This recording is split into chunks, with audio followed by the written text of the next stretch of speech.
दोस्तों, पिछले साल ऑस्कर में एक जापानीज मूवी को नॉमिनेट किया गया था, जिसमें आधी जनता तो समझ ही नहीं सकी कि आखिर वो मूवी क्या कहना चाहती है। इसीलिए आज मैं आपके सामने उसी मूवी को लेकर आया हूँ और जितना इसको मैं समझ पाया हूँ उतना आपको समझाने की कोशिश करूंगा। शुरू के सीन्स को देखकर ऐसा मत समझना कि ये एक साधारण सी मूवी है, क्योंकि लास्ट तक जाते जाते ये आपके दिमाग पर एक छाप छोड़ जाएगी। तो चलिए दोस्तों, बिना देरी किए शुरू करते हैं आज की ये एक्सप्लेनेशन। तो मूवी की शुरुआत हिरायामा नाम के एक आदमी से होती है, जिसकी उम्र करीब 50 से 55 साल के आसपास होगी। हम देखते हैं कि हीरा गहरी नींद में सो रहा होता है और बाहर सुनसान सड़क पर एक औरत सुबह सुबह झाड़ू लगा रही होती है। हमें पता चलता है कि वही झाड़ू की आवाज रोज हीरा के लिए उसकी सुबह का अलार्म होता है।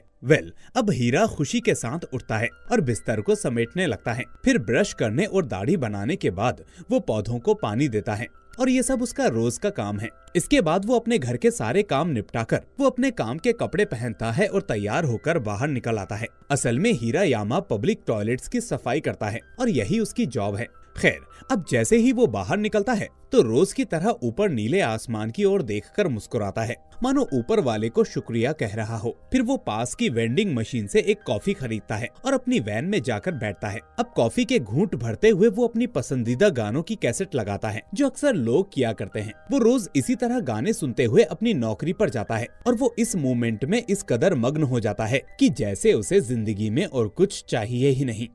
अब काम पर पहुँचते ही वो अपने काम के टूल्स उठाता है और वहाँ की सफाई में जुट जाता है। सबसे पहले वो फैला हुआ कचरा समेटता है और फिर टॉयलेट क्लीनर से हर कोने को चमकाने लगता है। इस बीच हम देखते हैं कि नशे में धुत एक आदमी उस टॉयलेट में आ जाता है और उसके जाने के बाद हीरा फिर से सफाई में लग जाता है, क्योंकि इस आदमी के शूज से वो जगह फिर से गंदी हो जाती है। लेकिन फिर भी हीरा के चेहरे पर कोई खींच नहीं होती और ना ही कोई झुंझुलाहट होती है। शायद लोगों की नजरों में उसका काम छोटा हो, पर हीरा को इससे कोई फर्क नहीं पड़ता। असल में उसे अपनी जिंदगी से शिकायत करना आता ही नहीं। खैर, अब थोड़ी देर में उसका जूनियर ताकाशी भी वहाँ पर आ जाता है। अब ट्रैफिक के कारण लेट होने का बहाना बनाते हुए वो हीरा से शिकायत करता है और कहता है कि इतनी सुबह उठना मुझे बिल्कुल अच्छा नहीं लगता। पता नहीं आप कैसे उठ जाते हैं। लेकिन उधर हीरा बिना कुछ कहे अपने काम में डूबा रहता है, क्योंकि उसे उसकी बातों से कोई फर्क नहीं पड़ता। उसे इस वक्त सिर्फ अपना काम निपटाना होता है। इससे पता चलता है कि उसकी जिंदगी एक नाव की तरह है, जो बीच समंदर में बस चले जा रही है। उसे किनारे की कोई परवाह नहीं, उसे सिर्फ अपना सफर तय करना है। जबकि वही उम्र में छोटा ताकाशी इसका बिल्कुल उलट है। उसका ये काम करने का कोई मन नहीं है, लेकिन फिर भी कर रहा है। काम करते करते वो अपना मोबाइल भी यूज कर रहा है और जितनी जल्दी हो सके काम खत्म करके इस जगह से जाना चाहता है। वहीं दूसरी तरफ हीरा अपना काम खत्म करके अब दूसरे टॉयलेट की सफाई के लिए निकल जाता है। इस बीच आज उसे सफाई करते करते अचानक बाथरूम से किसी बच्चे की सिसकी सुनाई देती है। आगे बढ़कर वो देखता है तो उसे एक छोटा सा बच्चा नजर आता है, जो शायद अपने पेरेंट्स से बिछड़ गया होगा। इसलिए वो उस बच्चे के पास जाकर प्यार से पूछता है कि क्या हुआ बेटा। तो वो बच्चा कोई जवाब नहीं देता, उल्टा उससे डरने लगता है। ये देखकर हीरा कहता है कि डरो मत बेटा, चलो तुम्हारी मम्मी को ढूंढते हैं। इसके बाद वो उस बच्चे का हाथ थामकर इधर उधर देखने लगता है। फिर इस बीच थोड़ी देर बाद एक औरत भागते हुए आती है और अपने बेटे को आवाज लगाती है। यहाँ वो अपने बेटे को हीरा के साथ देखती है और फौरन उससे छुड़ाकर अपने गले से लगा लेती है। उसकी आंखों में घबराहट होती है, लेकिन वो हीरा को देखकर कुछ कहती भी नहीं। इसके बाद वो पहले अपने बच्चे का हाथ पोंछने लग जाती है, जैसे हीरा ने उसे छूकर कोई गलती कर दी हो। अब हीरा बिना कुछ कहे चुपचाप उस बच्चे को देख रहा होता है कि आखिर वो बच्चा अब सुकून में है। वो एक बार धीरे से कहता है कि चलो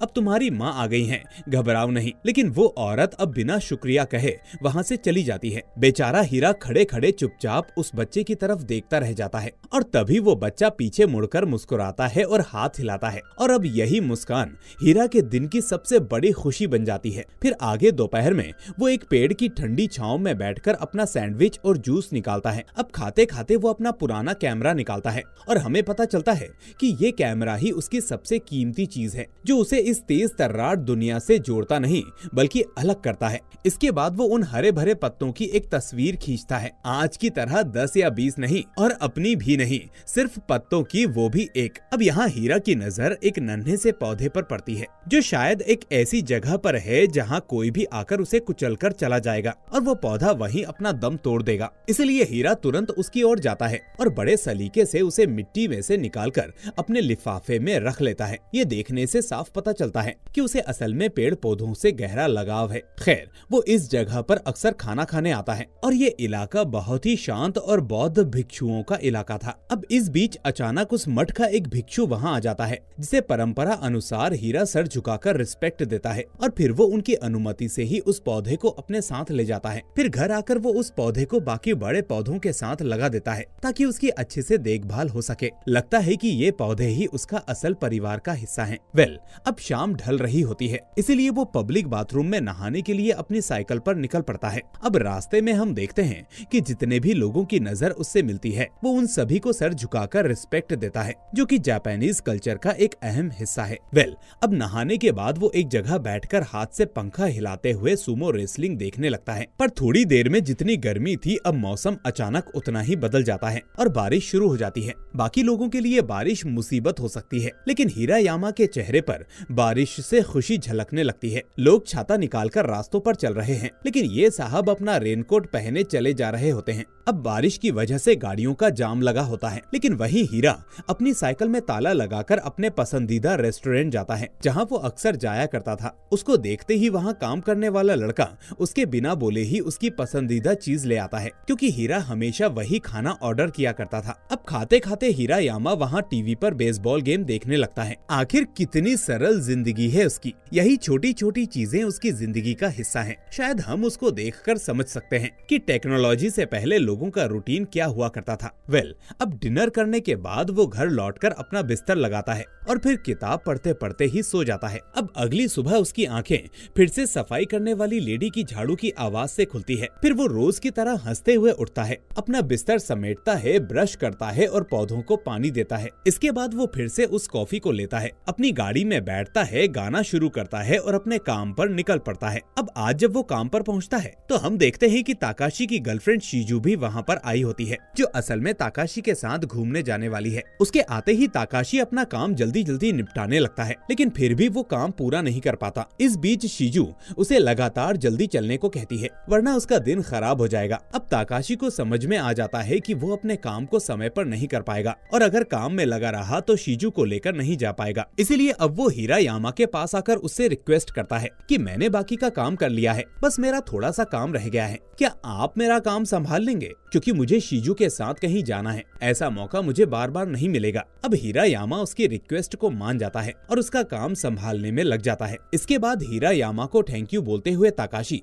शीजू को लेकर वहाँ से जाने लगता है, पर तभी एक दिक्कत हो जाती है। ताकाशी का स्कूटर चालू ही नहीं होता। वो बहुत कोशिश करता है, लेकिन फिर भी वो उसको स्टार्ट नहीं कर पाता। इसके बाद वो भागता हुआ वापस हीरायामा के पास आता है और उससे रिक्वेस्ट करते हुए सिर्फ आज के लिए उसकी गाड़ी मांगता है, लेकिन हीरायामा इसके लिए साफ मना कर देता है। पर ताकाशी के पास कोई और रास्ता नहीं होता, इसीलिए वो बच्चों की तरह हीरायामा से जिद करने लगता है। अब ये सब देखकर आखिर में हीरायामा कहता है कि मैं तुम्हें गाड़ी तो नहीं दे सकता, लेकिन मैं तुम्हें जहाँ कहोगे वहाँ ड्रॉप जरूर कर सकता हूँ। ये सुनते ही ताकाशी कहता है कि ठीक है, मेरे पास इसके अलावा कोई और रास्ता भी नहीं है। तो इसके बाद ताकाशी और शीजू हीरायामा की गाड़ी में जाकर बैठ जाते हैं। फिर रास्ते में ताकाशी शीजू से कहता है कि ये मेरे सीनियर हैं, ये बहुत मेहनत करते हैं, मैं इनके सामने कुछ भी नहीं, लेकिन बस एक बात है कि ये शांत रहते हैं और ज्यादा कुछ बोलते नहीं। फिर वो हीरायामा से कहता है कि ये मेरी गर्लफ्रेंड शीजू है और हम दोनों एक दूसरे के साथ समय बिताना पसंद करते हैं, आपको ये पसंद आई या नहीं। तो ये सुनकर शीजू थोड़ा ऑकवर्ड फील करते हुए कहती है कि शांत रहो, क्या बोले जा रहे हो। इस बीच हीरा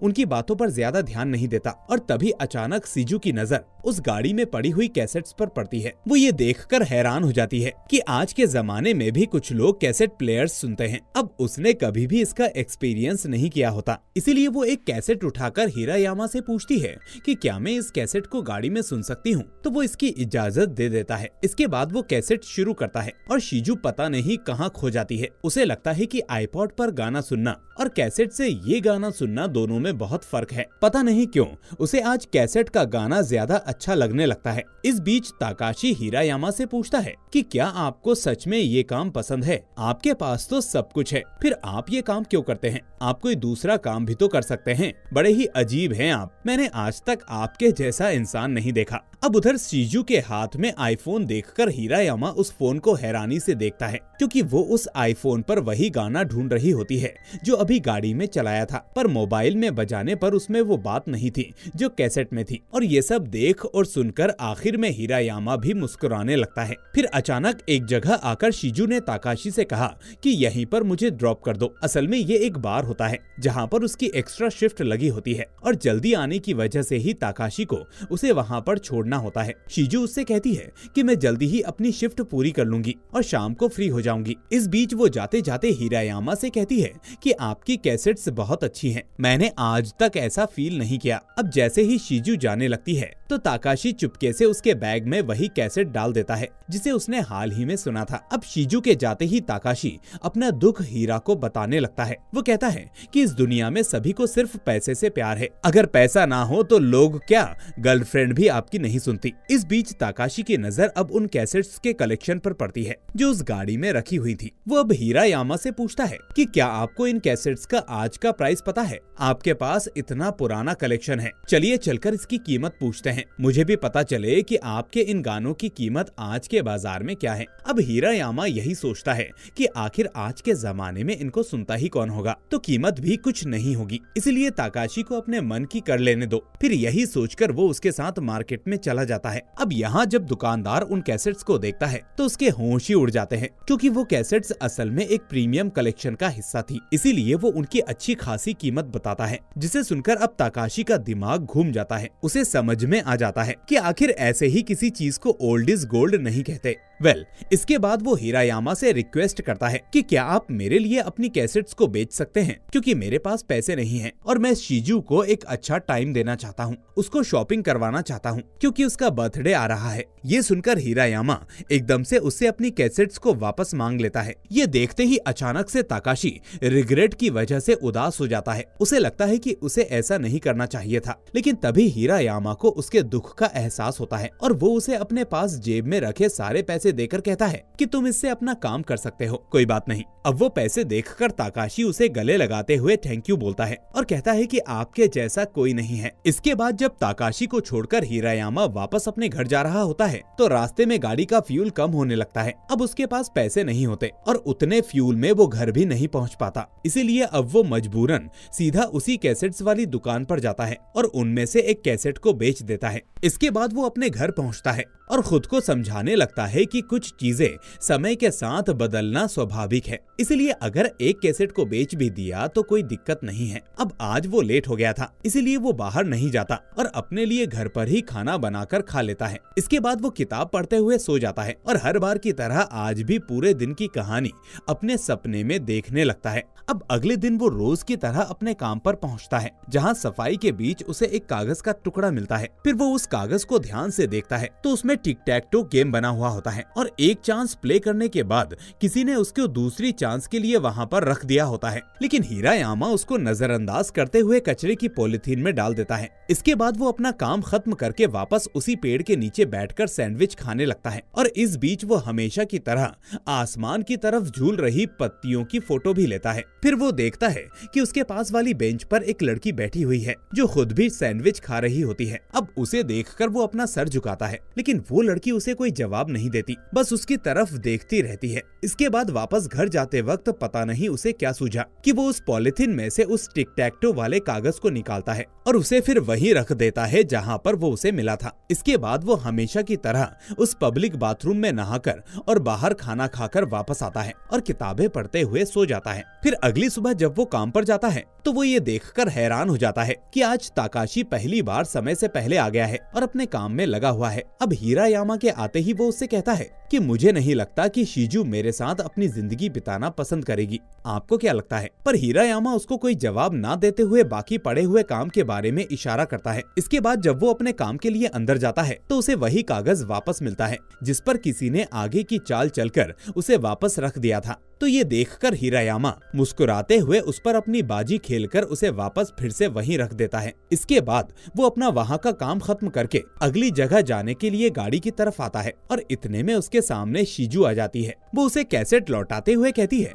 कि मुझे नहीं पता ये कैसेट मेरे पास कैसे पहुंच गई, ये आपकी है, इसीलिए मैंने सोचा कि आपको इसे लौटा दूं। अब हिरायामा उस कैसेट को रख लेता है, लेकिन तभी शीजू उससे कहती है कि क्या मैं इस कैसेट को एक बार आपकी गाड़ी में बैठकर सुन सकती हूँ। तो वो उसके लिए मान जाता है और फिर दोनों उस कैसेट को सुनने लगते हैं। इस बीच गाना सुनते सुनते अचानक शीजू रोने लगती है और पूछती है कि क्या आपको ताकाशी ने कुछ बताया। अब हिरायामा उसकी रोने की झलक देखकर एकदम से शांत हो जाता है और समझ नहीं पाता कि उससे क्या कहे। इतने में अचानक शीजू उसके गाल पर चूमकर वहाँ से चली जाती है और हिरायामा बस देखते ही रह जाता है। फिर वो अपने काम को खत्म करके डिनर के लिए जाता है, जहाँ उसे शीजू का ख्याल आता है और सुबह वाली उसकी बचकानी बात को सोचकर वो मुस्कुराने लगता है। फिर अगला दिन शुरू होता है, जहाँ छुट्टी होने की वजह से वो आज लेट जागता है, इसीलिए सबसे पहले वो हफ्ते भर के गंदे कपड़े लॉन्ड्री में देने के लिए साइकिल पर निकल पड़ता है। जिसके बाद वो कपड़ों को धुलने तक का वेट करते करते सामने वाले मंदिर में पहुंचकर वहां प्रार्थना करने लगता है।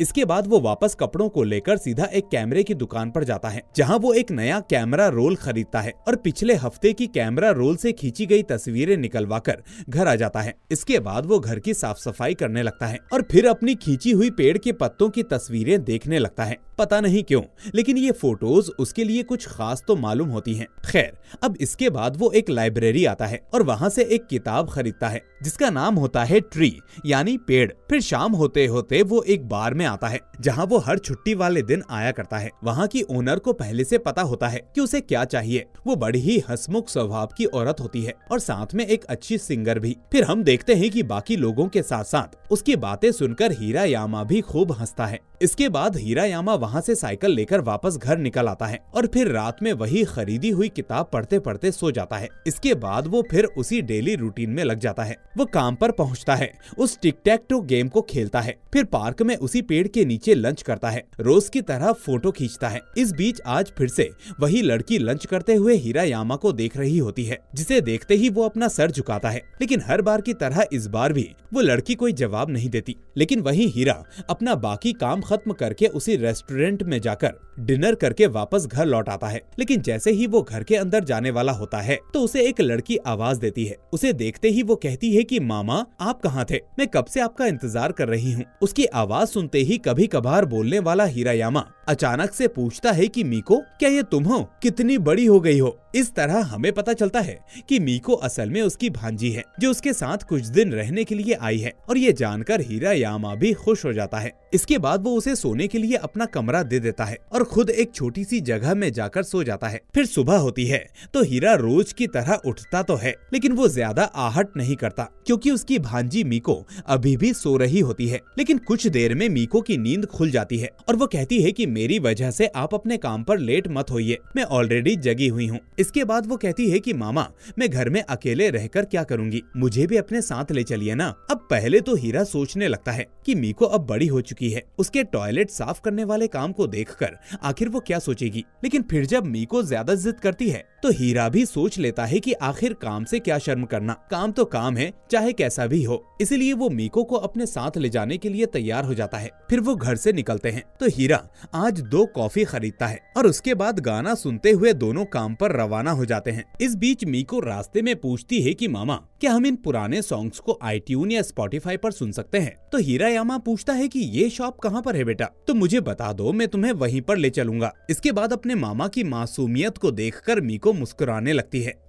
इसके बाद दोनों काम पर पहुंचते हैं, जहां मीको अपने मामा को टॉयलेट साफ करते हुए देखती है। आज उसे थोड़ा अजीब महसूस होता है क्योंकि आते जाते लोग भी उसके अंकल को अजीब तरह से देख रहे होते हैं। लेकिन फिर थोड़ी देर बाद उसका मन ठीक हो जाता है और वो अपनी मामा की मेहनत से बहुत मोटिवेट होती है, या कहें शायद वो भी अपने मामा की तरह ही है। अब वो अपना फोन निकालती है और अपने मामा को काम करते हुए रिकॉर्ड करने लगती है। इसके बाद वो दोनों लंच के लिए वहीं पेड़ के नीचे जाते हैं और साथ में लंच करते हैं। लंच के बाद मीको अपने फोन से उन पत्तियों का फोटो लेने लगती है। तो इतनी देर में हिरायामा भी अपना कैमरा निकालकर रोज वाली फोटो लेने लगता है। उस पुराने कैमरे को देखकर मीको चौंक जाती है और कहती है कि आपके पास अभी तक ये कैमरा है मामा। अब इससे पहले कि हीरा कुछ जवाब दे पाता कि इतने में मीको अपने पास से वो पुराना कैमरा निकालती है जो उसके बचपन में हीरा ने उसे गिफ्ट किया था। असल में बचपन में मीको ने अपने मामा का कैमरा देखकर उसे लेने की जिद की थी, तो हीरा उसके लिए वो कैमरा लेकर आया था, लेकिन उसे उम्मीद नहीं थी कि मीको के पास वो कैमरा आज भी होगा। आखिर आज के बच्चों के पास फोन जो है, वो उससे पूछता है कि तुमने ये कैमरा अपने पास अभी तक संभाल के रखा है। तो ये सुनकर मीको कहती है कि आपने जो दिया था तो संभाल कर ही रखूंगी ना। इसी बीच वो पूछती है कि मामा ये पेड़ आपके दोस्त है ना? तो वो कहता है कि हाँ, यही मेरे दोस्त हैं। इसके बाद वो मीको से एक पेड़ के पास खड़े होने के लिए कहता है और फिर उसका फोटो लेता है। अपनी भांजी के साथ बिताया हुआ हर पल वो कैमरे में कैद करना चाहता है, क्योंकि उसकी आदत ही यही है। वो आज के पल को जीता है, कल की फिक्र या बीते कल का दुख लेकर नहीं बैठता। अब वो दिन बीत जाता है और अगले दिन सुबह हीरा देखता है कि मीको उसकी एक किताब को पढ़ रही है। उसे वो किताब पसंद आई है। इसके बाद वो फिर से काम पर निकल पड़ते हैं, लेकिन आज मीको अपने मामा की पूरी हेल्प करवाती है। उसके अंदर की शर्म आज जा चुकी है। फिर आज काम खत्म होने के बाद दोनों आपस में बैठकर बात करते हैं, जहाँ हमें पता चलता है कि हीरायामा और मीको की माँ यानी उसकी बहन के बीच ज्यादा बातचीत नहीं होती और ना ही वो अपने भाई के बारे में कोई बात करना चाहती है। मीको बताती है कि माँ हमेशा अपनी चलाती हैं और मेरी बात नहीं सुनती, इसलिए मैं उनसे झगड़कर आपके पास आई हूँ ताकि मेरा मन शांत हो सके। ये सुनकर हीरायामा आज पहली बार हंसता हुआ दिखाई देता है। वो कहता है कि मेरी बहन ऐसी ही है, लेकिन एक बात कहूँ, वो तुम्हारी माँ है, इसीलिए तुम्हें ऐसे नहीं आना चाहिए था। तो तुम आज ही फोन करके बताओ कि अब तुम नाराज नहीं हो, फिर चाहे तुम कभी भी चली जाना। तो ये सुनकर मीको ऐसा ही करती है और अपनी माँ को मैसेज कर देती है कि वो मामा के पास है और नाराज नहीं है। इसके बाद वो दोनों काम खत्म करके साइकिल से टहलने निकल पड़ते हैं, जहाँ मीको कहती है कि मामा आप और माँ एकदम अलग हैं। आप दोनों का स्वभाव बिल्कुल भी मेल नहीं खाता। वो बताती है कि माँ का कहना है आपकी दुनिया हमारी दुनिया से अलग है, आप हमारे जैसे नहीं हो। ये सुनकर हीरायामा कहता है कि बेटा तुम्हारी माँ सही कहती है, ये दुनिया अलग अलग तरह के लोगों से मिलकर बनी है जो एक दूसरे से बिल्कुल मेल नहीं खाती। जैसे मेरी दुनिया तुम्हारी माँ की दुनिया से कभी मेल नहीं खा सकती, लेकिन इसमें कोई दिक्कत नहीं। सभी को अपने हिसाब से जिंदगी जीने का पूरा हक है, वो जैसे चाहे वैसे जिंदगी गुजार सकता है। मीको को अपने मामा की ये बातें बहुत अच्छी लगती हैं और वो उनकी एक एक बात को बड़े ध्यान से सुनती है, जैसे वो कोई स्टूडेंट हो। खैर, इसके बाद वो अपने मामा से समंदर की तरफ चलने को कहती है, तो हीरायामा कहता है कि next time is next time but now is now. फिर वो दोनों आखिर में घर पहुंचते हैं, जहां घर के बाहर ही मीको की माँ यानी हीरायामा की बहन खड़ी होती है। वो उन दोनों को देखकर मुस्कुराने लगती है और कहती है कि मैं खुश हूँ बेटा कि तुम नाराज नहीं हो, मैं अब तुम पर कभी गुस्सा नहीं करूंगी, चलो घर चलते हैं। इस बीच हम देखते हैं कि उसके कपड़े और कार से ये पता चल रहा था कि मीको एक सुपर रिच फैमिली से बिलोंग करती है और हीरायामा भी उसी फैमिली का हिस्सा है। ये चीज अब हैरान कर देने वाली है कि इतने करोड़ों और अरबों की जायदाद वाला आदमी आखिर इतनी शांति और सरलता से अपनी जिंदगी क्यों जी रहा है। अब मीको अपनी माँ से मना करती है कि मुझे अभी नहीं जाना, मुझे अभी मामा के पास रहना है। लेकिन तभी हीरायामा उसे समझाता है कि नहीं मीको, शायद तुम भूल गई, मैंने कहा था ये वक्त तुम्हारे वापस जाने का है, इसलिए अपनी माँ को निराश मत करो। ये सुनकर अब मीको उसकी बात मान जाती है और घर के अंदर अपना सामान लेने चली जाती है। इस बीच मीको की माँ अपने भाई के पास आकर उसे चॉकलेट देते हुए कहती है कि ये तुम्हें पसंद है, इसीलिए तुम्हारे लिए लेकर आई हूँ। फिर वो थोड़ा इमोशनल होकर कहती है कि पापा को देखने नहीं आओगे क्या? उन्हें तो अब कुछ भी याद नहीं, जो कुछ हुआ उसे भूल जाओ, सभी ने भुला दिया है, इसीलिए अब वापस आ जाओ। लेकिन हीरायामा खुद भी इमोशनल होकर बस अपनी बहन की बातों को सुनता रहता है। इस बीच वो पूछती है कि काम कैसा चल रहा है, तो वो जवाब देता है सब अच्छा है, मैं सुकून में हूँ। अब दोनों भाई बहन कुछ और मन की बात कर पाते, तभी मीको अंदर से सामान लेकर आ जाती है और मामा से गले लगकर इमोशनल होते हुए कहती है कि मैं जल्दी ही आऊंगी मामा, आप अपना ख्याल रखना, आपके जैसा कोई नहीं है। इसके बाद वो रोते हुए कार में जाकर बैठ जाती है और फिर जब मीको की माँ चुपचाप अपने भाई को देख रही होती है, तो अब हीरायामा खुद ही उसके पास हिचकिचाते हुए आता है और उसे गले से लगा लेता है।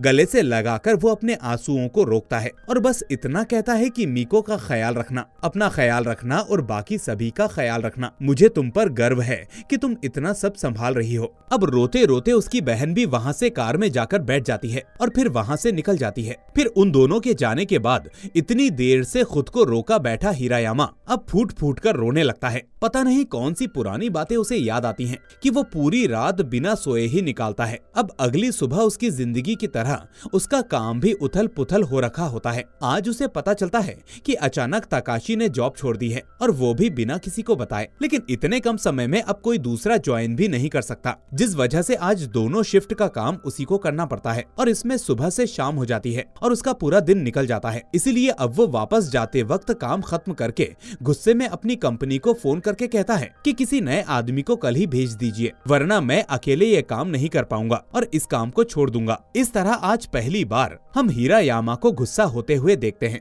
फिर थका हारा हीरायामा आज जल्दी से सो जाता है। आज का उसका दिन रोज के जैसा नहीं रहा, लेकिन अगले दिन वो फिर से उसी हंसी के साथ अपना दिन शुरू करता है और अपने काम के लिए निकल पड़ता है। वहाँ पहुंचकर उसे आज एक लड़की मिलती है जो ताकाशी की जगह पर काम करने आई है। वो समय से पहले पहुंचकर हीरायामा का इंतजार कर रही होती है और ये सब देखकर हीरायामा को खुशी होती है कि वो अपने काम के लिए पूरी तरह से पंक्चुअल है। खैर, अब वो अपना काम शुरू करता है और आज उसका टिक टैक टो वाला गेम भी ठीक हो जाता है, जिसमें लास्ट में थैंक यू लिखकर सामने वाला उससे कहता है कि इस गेम को खेलने के लिए आपका शुक्रिया। हीरायामा उस कागज को मुस्कुराते हुए आज अपनी पॉकेट में रख लेता है और सोचने लगता है कि हर दिन एक जैसा नहीं होता। कल बुरा था तो आज कुछ अच्छा होने की भी उम्मीद है।